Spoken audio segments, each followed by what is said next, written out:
How's it going, everybody? Chaotic Meatball here, and welcome back to the second channel. Today, we just got a Yu-Gi-Oh! Banlist, and I have not seen it. I am not looking at the page right now. I know it's on screen, and you guys are probably seeing it, but I'm making sure to evade my eyes so that I give you the most genuine reaction and my thoughts on the implications of the format. So we're just going to jump right into it. Let's look at Forbidden Imperial Honor, baby!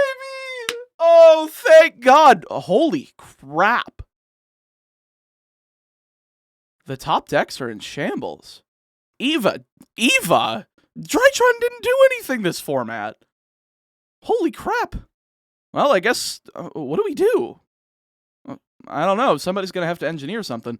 Arch Nemesis Protoss going to 0 is really nice.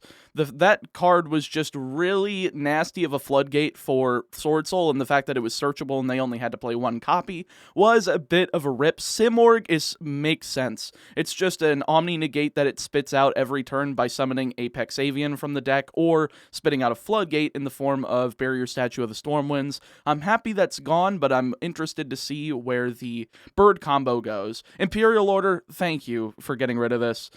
I think this is better having it banned because people that want to prevent spell cards from happening can still use anti-spell fragrance, but that only works for a turn. Then they can flip up their spell cards on that turn, and I think that's a bit more fair, even though it is kind of sucky.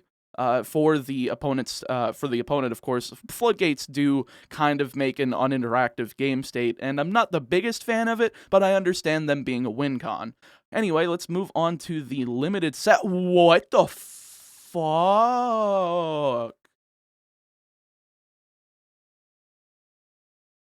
They limited Pot of Desires?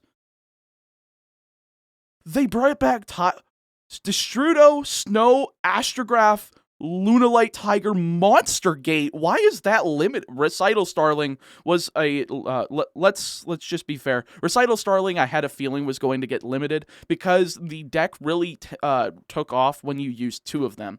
You needed to use 2 of them in order to get 2 searches off to grab both your Nerval and your Sapphire Swallow in order to go into the next combo of.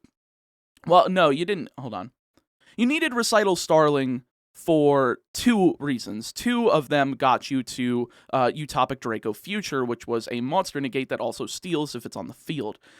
Bringing it down to 1 still gives them a little bit of search power, but now they have to re-engineer the combo in order to still make UDF, and they have 1 less search to do it. I think it'll end up getting replaced by either an Assembled Nightingale or we finally throw in a Promenade Thrush into the extra. I'm not sure, but we're going to need a little bit more consistency, and I can see people starting to play stuff like Jack in the Hand if they're playing in IRL formats. More Where Arf Thou? I know that was in the topping YCS list. I was messing with it as well, and it seems like pretty good. Small World, Bird Call. We're just going to need more main deck searchers instead of being able to just use Recital Starling to grab everything. But Lunalight Tiger coming back to 1 is really cool. It's unfortunate that we only have 1 tanky, though, so now we only have 1 Tiger, 1 tanky. There's only 2 copies of it, essentially. Astrograph Sorcerer is really cool for Pendulum. I'm looking forward to seeing what that can do, especially with Beyond the Pendulum coming in Dimension Force. Fairy Tail Snow is a problem. If Drytron ends up still being playable with the Eva ban, they can send it off of Beatrice and have that interruption. Destrudo is really interesting. I think it's probably fine because of the fact that we have Ancient Fairy Dragon banned, but that being limited it's alright. I mean, I guess they saw Gage having his life points every game and losing and thought, this isn't too bad. Monster Gate, I get the feeling they did this just because of the Machina FTK with the new one, the Ruin Force. And Pot of Desires going to 1 is just really strange. I like it, though. I kind of wish they added Prosperity and Extravagance to it just so that you would have a pseudo playset. Kind of like how the Solemn Brigade used to be. To 2, okay. Nadir Servant to 2, that kind of makes sense. Reducing their consistency is kind of based. Salaman Great Circle, I'm glad that they're finally pulling this off of the list along with A Hero Lives. Heroes really do need a little bit more support in order to be more playable. Like, they kind of need more extenders in order to live past a Nibiru. So, Scapegoat going to 2 makes sense. I mean, really, the game goes too fast for you to be setting a Scapegoat and you having 4 open monster zones to use it during your opponent's end phase. It's not going to happen, and I think that it makes sense that it's finally going to get off the list. Fusion Destiny going to 2 makes it less likely for you to open, but you can still use Verte Anaconda in order to get into it, which is fine. So I'm okay with this, but I think A Hero Lives is probably my favorite one here. And going to Unlimit, they brought Raigeki to 3. Holy shit. I mean, that's not the biggest deal, but now we essentially have, like, a ton of board breakers. Like, why play Lightning Storm if you can play Raigeki? For monster removal, and then for back row removal, you can still play your Twin Twisters, your Cosmic Cyclones. That's great for budget players. I'm really happy for them. Skill Drain going to 3. That's a little bit of an awful trade-off for people that are happy that Imperial Order's gone, but Skill Drain going to 3. It's a very nice bonus to, like, Eldritch decks and just back row decks in general. So that's cool. E-Telly going to 3 makes sense. It was reprinted in Grand Creators. We have that punk archetype. I figured they're going to do this just to push it a little bit, and maybe it'll make VW a bit more playable. Skullcrobat Joker, Darkness Metal Dragon, and Danger Nessie were kind of obvious. The Skullcrobat and Nessie were both already semi-limited, and then they pulled it off of the limited list last time, so of course those are getting moved. Red MD was errated, so it was about time they finally moved it to unlimited. But yeah, Raigeki and Skill Drain are definitely, like, wow. Those are pretty interesting unhits.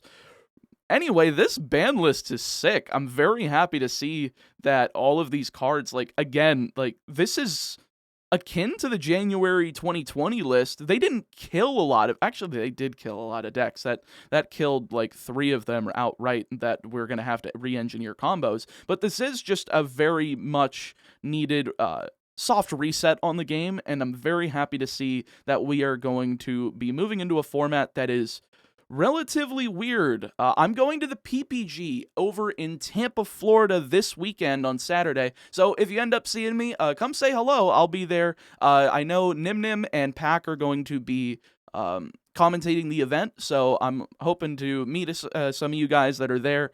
And yeah, I am in shambles. I don't know what I'm going to play Saturday, because I guarantee you they go immediately into this new list because people hate playing the old format. Anyway, if you guys like this video, make sure to like, comment, subscribe, and if you have not checked out my main channel before, I in fact do Pokemon challenges over there and have 110,000 subscribers and counting, so that link will be in the description. And if you guys like this video, tell me what your favorite card on this list is. Just either the ones that you wanted to see most getting banned, or the ones that you were not happy about getting on there just because you play the deck, or you thought it really didn't hurt all that often. Just let me know, because I'm interested in having some conversations with people. Anyway, we will see you guys next time. Thanks for watching, and I'll see you later.